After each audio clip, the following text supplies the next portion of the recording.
Hello again. How are you doing? How was your day so far? Fantastic, fantastic. This is a last session for today, and instead of give you more slides, we thought like it's nice to find a different format. And for this format, I have 3 guests joining me on the stage. And what we are going to talk about is, I call it like the 50 shades of platform engineering, right? It's more like on the dirty side of the stories. Usually people try to avoid to tell somewhere. And yeah, we want to talk today about like, okay, what are the gaps usually you have when you talk about platform engineering? What are sometimes the challenges you have facing? What are the resistance you maybe find when you talk with the people? And this is the setting for today. You will have also chances to ask questions later, so it's not just us talking. I'm happy if you can join in, throw some questions, and but we'll keep this for the end of the discussion. So I haven't introduced myself. I also recognized this morning. My name is Max. I'm the managing director of Liquid Reply, and as you see, we're organizing this beautiful day today and also tomorrow. And yeah, we do all day long stuff around platform engineering, cloud native implementations, and so on and so forth. However, that's the boring part. And with that, I would like to ask my guests to join me here on the stage. We have Stéphane, you have met him already in the morning, followed by Pini, and we have Oskar. Please, a round of applause.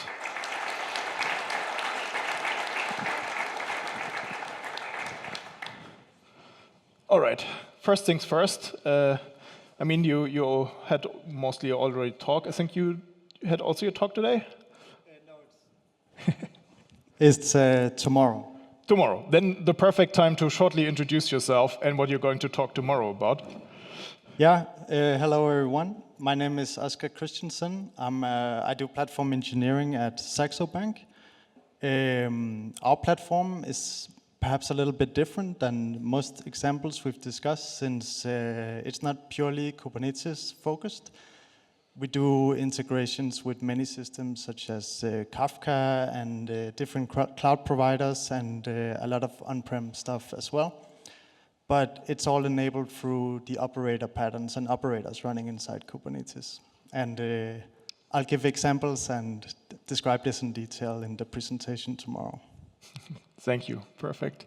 Pini, you talked this morning about AI native, the next thing after cloud native.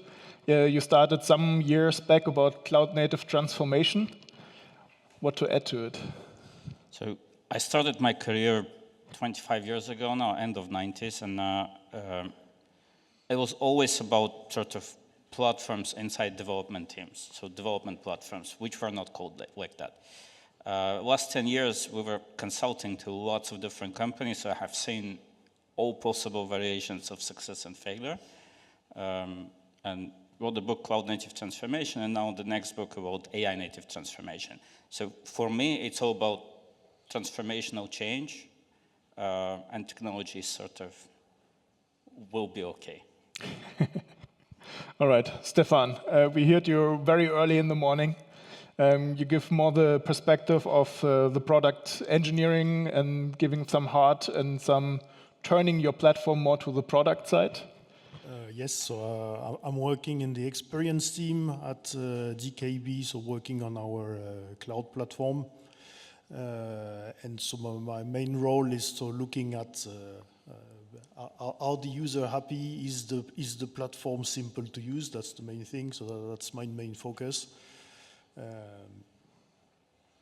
And in the past, I've had some background with consulting and architecture, so I came a bit with also the architect lenses on what could the platform look like and how can we show what the platform is actually doing. Thank you. Guys, before we go down to the platform itself and more to like how it is to work with the teams and bringing the engineering skills and the technology towards teams, let's start a few level higher. And for me, it's always a question like, what is the biggest gaps you can find in the commitment, or what the CXO levels, the guys who spend money, see into what actually platform engineering try to promise? I start. I think there's clear expectation of speeding up.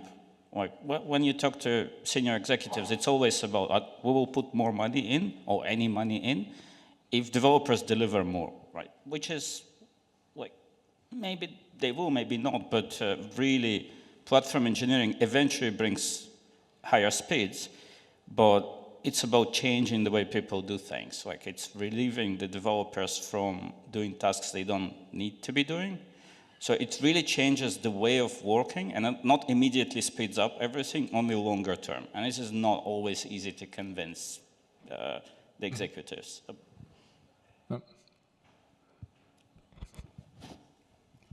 And I think it's quite interesting because I think for us it's another aspect which was important, which is more the avoiding risks. So that's what I was talking about this morning, so the two parts of value.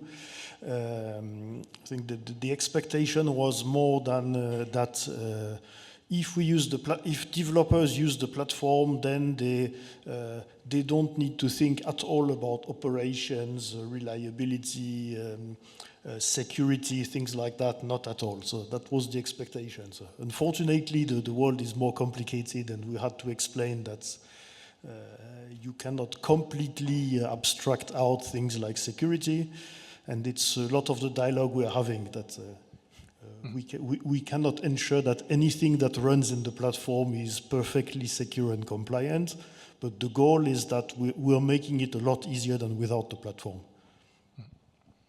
Stéphane, maybe to also add to that, you talked in the morning about like measuring your platform, right? And what are the metrics, the right metrics to measure the success? How you can transport them to a CXO level whatsoever? So that's the process we're going into. So we are going mostly through customer satisfaction metrics, because it's a bit of a proxy, but it's the best way to have a good measurement. Else we have also some engineering KPIs and engineering metrics, but this doesn't reflect well what the platform is doing. It's more something that's looking at how people are working, and it doesn't always correlate. Cool.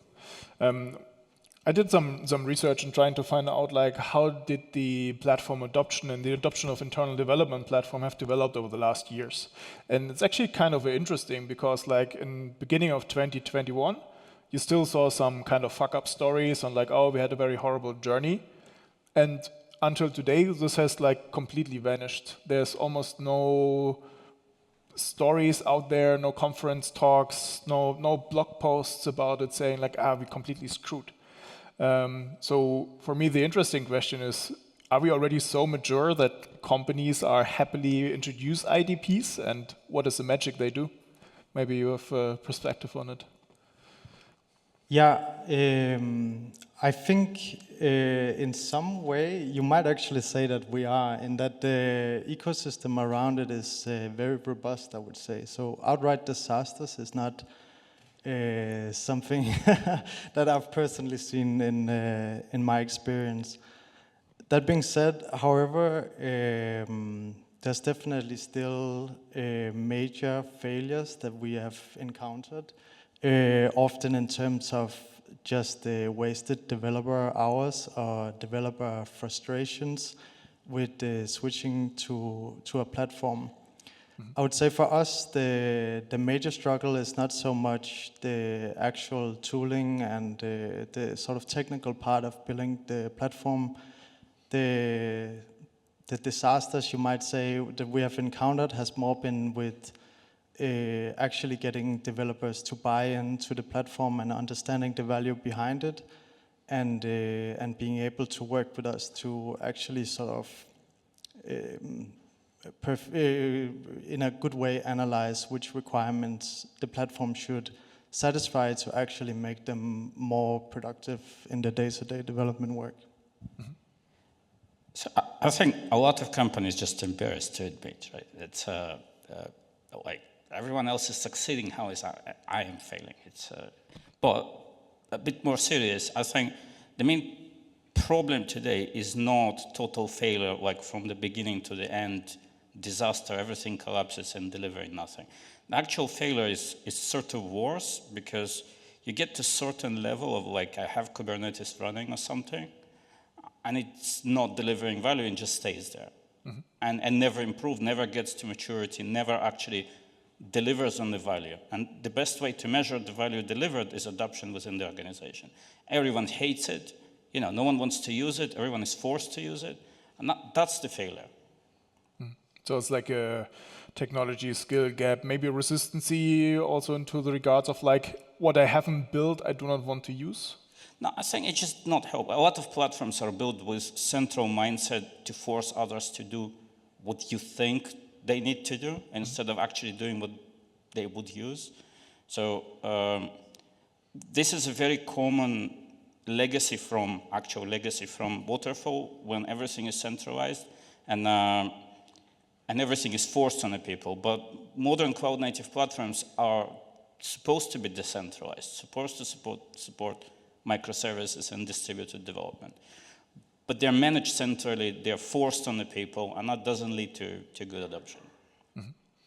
Have you found, any of you, have you found a secret sauce to overcome, maybe on the one hand side, this resistancy, but also like the how to say it, like the too much nose up of the platform engineering team? So I would say I wouldn't exactly call it the secret sauce, but what we have continuously found and what we keep finding is, in order to get the developer buy-in and in order to integrate well with existing teams, it's all about including them as early in the process of building the platform as possible, and then continuously including them from the first MVP to getting their continuous feedback with actually using it. So we have definitely made the mistake in the past of getting some vague requirement and then going off and building it in our golden path best practice way, and then finding that it's not actually usable for the majority of requirements that developers have day to day. I actually learned once the saying for the golden path that every golden path needs to have an escape hatch, so that you always can exit it and still play on the green field, because somewhere on the horizon maybe is the fence where no one needs to see, right? But give the freedom in some direction. I think there are two things. One, what you're saying is that it's true that it's not about homogeneous force. Like, platform is not about doing one thing for everyone, right? It's supporting different variations of different functionality, whatever people actually need. But the other thing is, so I think including others, it's true that we need to include others, but there's also the right way to do it. Like, if we have 300 people organization and we say you all now are using platform. Now, we have old legacy culture that is sort of dominant and persistent in that organization, and then we bring one small team that tries to change the culture. That's just not going to happen, right? It's like, the dominant culture will always destroy this new team and will persist. So what we need is to create a small separate team and then gradually add more teams until the new culture is built, but there's always separation.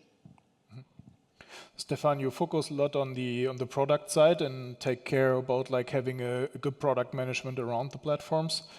How do you handle the aspect when you come to a product like bringing standardization on the one hand side, but teams are screaming for autonomy on the other hand side? Do you mean the developer teams? Yep. I think, yeah, we didn't have that much actually. To a bit come back on the subject before, what we've seen is very often where we have the best satisfaction is with teams who have low technical skill from the beginning, because we had some goals in the company that we have to move to cloud, and some team came and said, we have no idea what cloud is, and this is going to be a disaster. And these teams are usually the ones who are the most satisfied afterwards, because they come more in a discussion with us. And then we're able to build something that works for them. And there are other teams who are maybe in the beginning better technically. They have the idea in mind, and if it's not a very good idea, it's much more difficult to make them to change their minds. So we've seen that in satisfaction, that sometimes it's the team where we were able to bring some technical consulting, basically, are the ones who are the most happy in the end. So you consult and advise inside of your company each other practically in some way. Yes, yeah. That's we're doing that as well. Yeah. And is this also already like in a more I don't want to say formal way, but like, do you have like a inner community that is also regularly exchange and put information, best practices out there? It's not really very formalized, but we have open channels so with teams, it could be something else, where people are welcome to ask questions, and where we try also to work on please don't answer negatively and so on. Please don't answer with this is very easy, how come you don't know that? It's a bit difficult with some people, but it's really important, because if you answer that way, you basically you lose some input you lose some product input, because these people who are asking these stupid questions, they are people who have a problem to fix, and you have to find the best way to fix the problem. Okay, cool. Let's move on a little bit we talk now about the people perspective, the adoption, the golden path. What we see is like the longer a platform is running and built up is legacy, in the positive and the negative sense of the word. We often see also that platforms are collecting technical debts. How do you handle this baggage of technical debts, and is there a limit where you say like it's maybe too much, or where we have to refactor what we have done in the past? This is sort of obvious answer, is that it's a platform as a product, like you need to treat it as a product that somebody is basically buying from you, right? So if it's internal customers, we tend not to do that, right? They will eat whatever we give them, right? Which is unreasonable. And I think there is this obsession with features and with processes in many organizations. Like the next feature is always more important than repaying a bit of technical debt. And that's what leads eventually to collapse of the platform, or to regression to very poor quality, always, right? So you either obsess with processes, like exactly how to do things, or bureaucracy. You obsess with features, but the best organizations obsess with quality. Like that's the only way. Like it means that when you pass by and there's a piece of trash on the floor, are you going to pick it up and fix it? If yes, eventually you will be in an amazing place. But most organizations don't do that. They just let it be and then move on to the next feature. Anything to add? Yeah, I think it's something really important for technical debt is to keep the know-how of what you're doing. Very often there's a tendency of fixing the problem, but what's important, especially when you automate something, if you have something that's manual, then the person who's doing a manual process knows how it works, because doing it every day. If you automate it, then you have to keep the know-how somewhere, because else, if you lose the know-how, so your automation might work, and then in 5 years, 10 years, you need to update something, and then nobody knows what the automation is doing, or even worse, what's the point of the process of what's automated actually is. And so I've been in situations like that in the past as a consultant, and this is not a nice place to be. So, and I think that's really important to keep track on. What are we doing and why? Yeah, that's a very important point. I had once a project where I met a guy whom we lovely called the librarian, practically someone who was involved in every project. No idea what his role was, but he was there. And he was in the company for 25 years, right? So you could always ask why this and that happens in that direction. You always could answer, because always he was there. Once he retired, the company literally was screwed, because they lost all the history of this. This is super common, like the hero culture. Like you have that guy, right? Yeah. Like, it's always like the guy is always there, and like there's that person that knows every single piece of it. If he's on vacation, then what? And worse, retiring. This is a bad idea, right? We all know it's a bad idea, but we are relying on that person all the time. Moving a little bit on. So, have you ever had, like in the last years, this a big we didn't see this coming moment, where like really out of the surprise, something on the platform, around the platform happened, which you absolutely didn't expect, and how you overcome it? What was your way of solving such surprises? Yeah, I can. It's kind of in the same vein as I was talking about earlier. So we do these integrations with lots of different teams. We're a pretty big organization in terms of technical people. So one we had was that we were going to automate the provisioning of certificates on on-prem servers. And we kind of had a situation where there was a hero guy who handled this whole certificate, this whole PKI infrastructure. And we made agreements with him on how we were going to automate it. And then he didn't leave the company, but he left the team. And essentially our implicit contract was broken. And we ended up having to scrap the project, which was about a quarter worth of work for our team. And so we didn't actually overcome that specific one. It's still something we want to do in the future. But what we really learned is that even though it's not like a very kind of popular perspective that you want formal agreements within a company between developers, we like to do things loosely between each other. You really need sort of a clear path and a goal that goes beyond a single person, and be in sort of continuous agreement about it when you make large infrastructure features in an organization.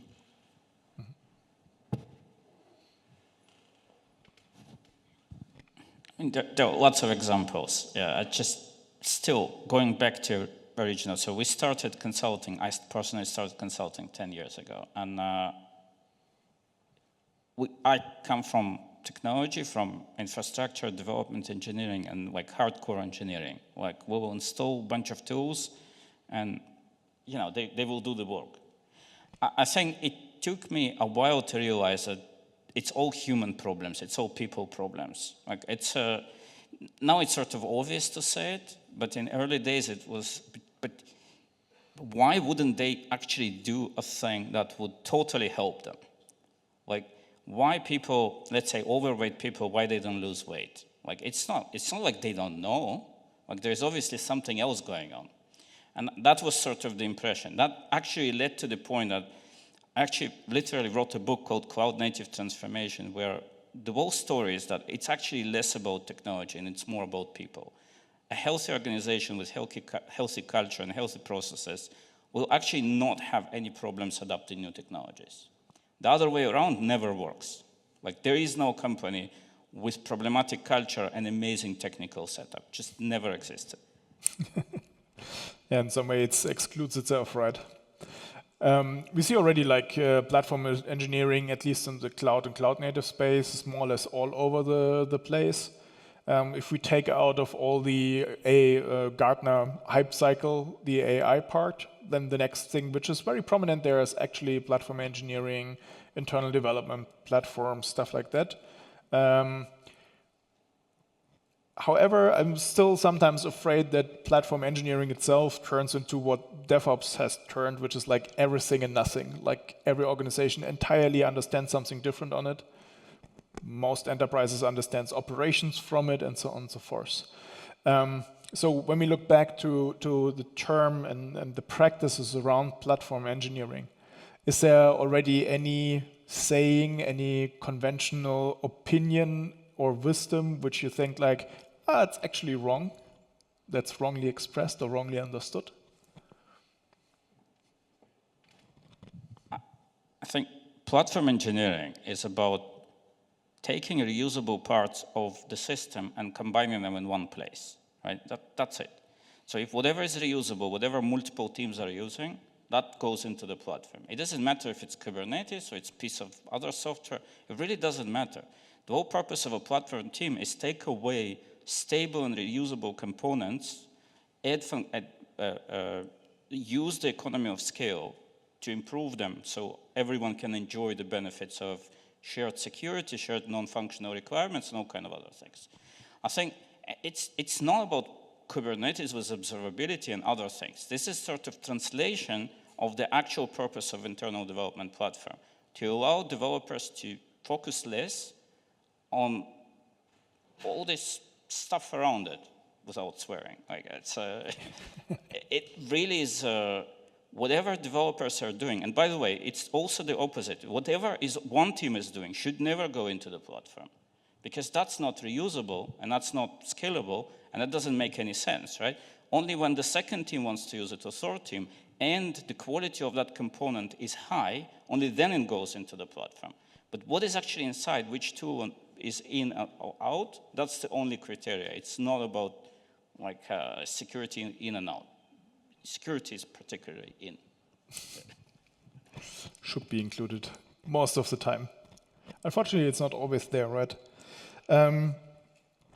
When we talk about the platform strategy or the adoption of a platform strategy, how you ensure the buy-in of the engineers of different teams that are not in the first line of contact, but really come into the second line and so on the development side, but maybe also on the security side, maybe on, I don't know, operations, whatsoever, compliance. Yeah, so I think, of course, the sort of optimal way I would say is to simply show the benefits of the platform. If there used to be something was very cumbersome or slow, and they can now do it in a very quick and easy way, then their buy-in is easy, basically. But oftentimes in the real world, they have a setup that's already working. They have used it for a long time, and they don't want to do the work of switching to something else because it's maybe more compliant or fault tolerant or something like that. So what we've done, and what it doesn't work 100% of the time, granted, but is really to speak to them. We've done a lot of presentations and workshops and trying to get them to understand the value. We run an investment platform, so we're under a lot of compliance requirements, and it's very important that we're stable. So it's not always like so quantitative that now you can provision some server for you to run your software on much faster. Sometimes it's just boring that we need to do this, so if we are hacked, we can stand the platform back up quickly. And I find that most developers know a fair bit about infrastructure, and they will understand if you take the time to speak with them. I think it's very nice to explain. I think it's very important to explain to everyone the benefits of the platform and how it helps them, right? But it's not enough, right? There has to be a bit of carrot and stick, right? There has to be a bit of force if we want it to be adopted properly. Now, we don't want to force everyone, like I said before. If we force everyone, it backfires. But there has to be gradual transition. So to reduce this kind of backfire, we need to force the teams, but in the sort of right order and the right way. So we build the MVP, we build something functional and high value, and then gradually transition the new teams fairly forcefully. Force the teams that want to participate, but then eventually we need to force the remaining teams to move over too. And at that point, there is the new culture is so dominant and so strong that they have to align, because eventually they need to build up new habits. New habits take a long time to build. Mm-hmm. Now, what happens if we go too fast? Then the old legacy will dominate and will destroy the new thing, and eventually there will be some sort of Frankenstein thing, right? Yeah. So it's a little bit the lovely mama bear approach of kicking the pup into the cold water to find out that it can swim and it's actually not that worse. So I think there is a very particular order of things. There is a small team of highly motivated and capable people building the MVP, researching and building the MVP, and it's the perfect fit for the company. Then you bring one team and then another team and then another team. And every time that you do it, they refactor the new thing and they retire the legacy part that they were responsible for. And that's sort of the only way to do it. Because once they move over, they have to retire the old thing. Otherwise, you have both. Yeah, and then that's what and then the problem is that a very big problem is when the platform team accepts the legacy into a new platform. That's a terrible thing to do, right? That basically destroys the quality of the platform over time. No. When we look a little bit into some other practices like cloud engineering, migration to the cloud, we can almost everywhere find a little bit the dirty practice of using lambdas to fix whatever we couldn't fix during the deployment, right? Are there also some unglamorous engineering practices already in the platform engineering you see as a common pattern or something which is repetitive, you popping up here and there?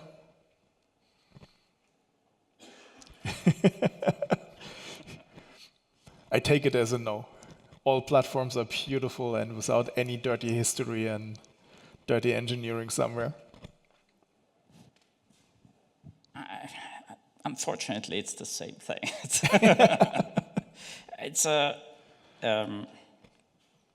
Right. I think what I said earlier, I think is probably the biggest problem in platforms, is that the platforms accept too much on themselves and become a bottleneck.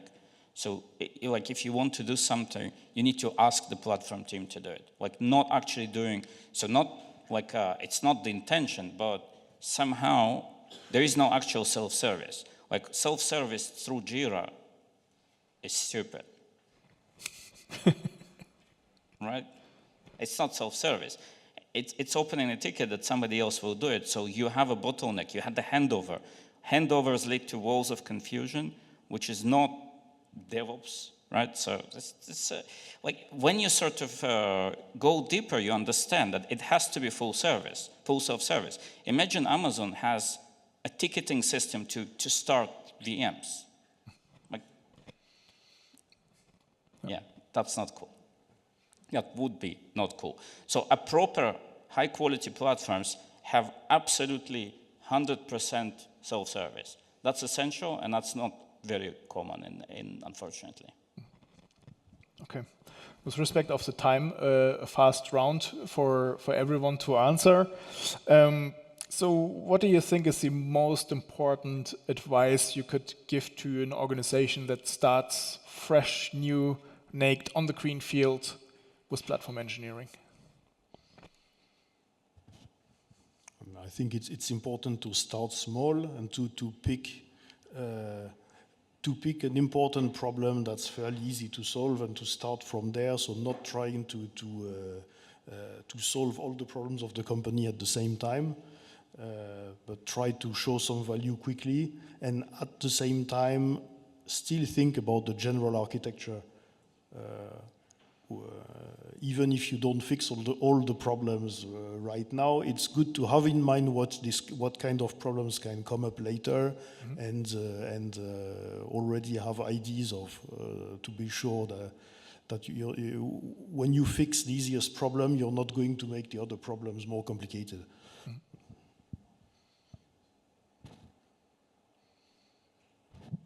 Yeah, I completely agree. I would also say, kind of with respect to this expectations of a platform, when you're starting a greenfield project, I think sort of expectation management, especially to maybe higher up stakeholders within a company, is very important.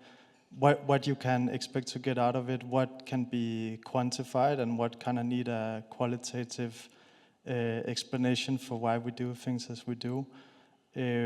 Because what I've seen in practice is that you take some smaller, or you take some practices that are common across the organization and you solve them as the first thing. But you actually need to do this quite a few times before it is obvious why this new internal developer platform is something that will bring real value, as opposed to just developers kind of doing it the way they think they should. I agree with both points, but I think the most important thing I would say, find the one person who cares and knows what they're doing and let them do the same.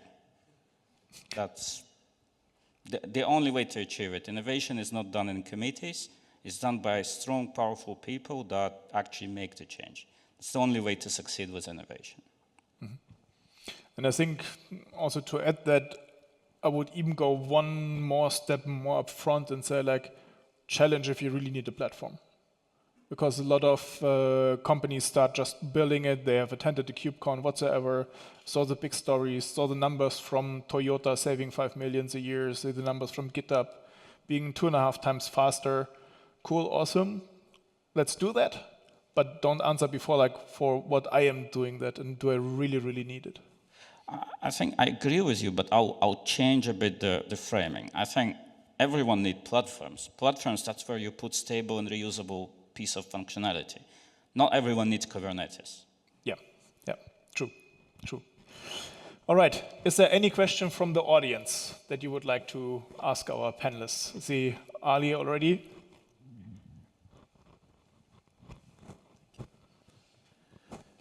So my question is in general to all of you. So should we empower the platform enough to prevent making something that is a wrong, the reason behind that request is wrong? Or, you know what I mean? So let's say that there is a problem, there is a bottleneck for development, but that bottleneck shouldn't exist in the first place.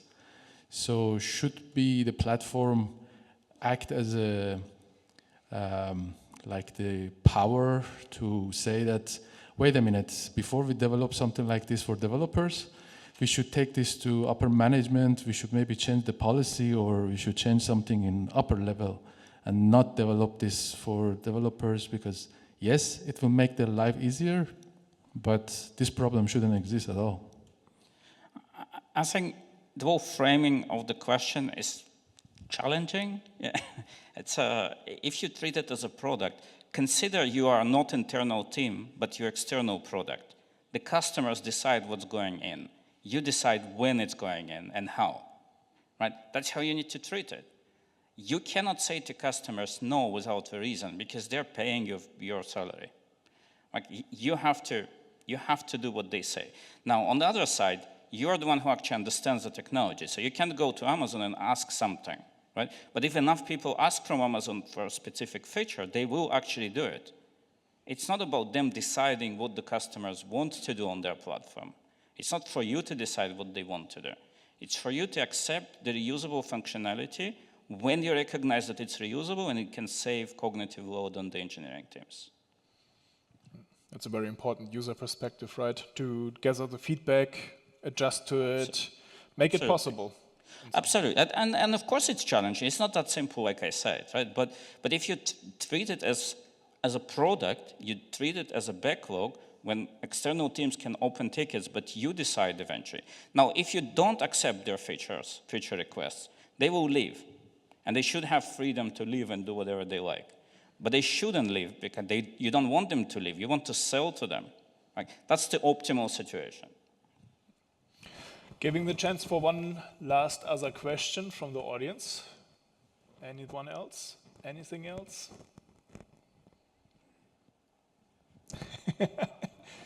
One careful question coming up. Is it too early to start looking into AI stuff to integrate into the platform, or is it the right time?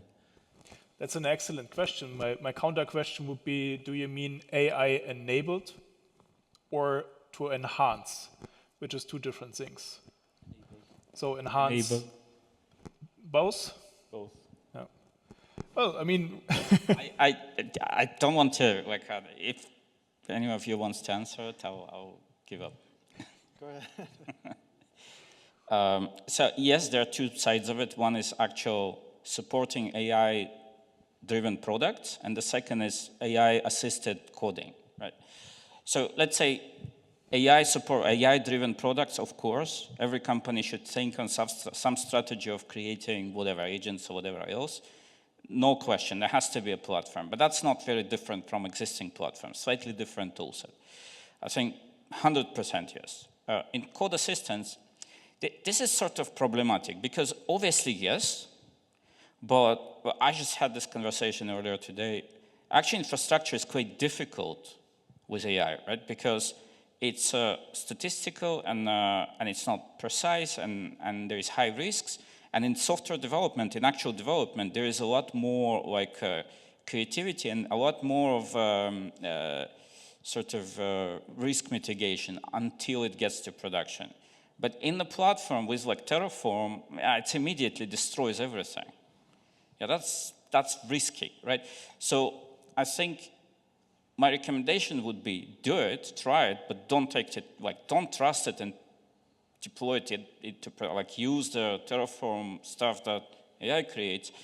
But I think finding issues, creating tests, there's a lot of sort of surrounding activities that can be done with AI and can help.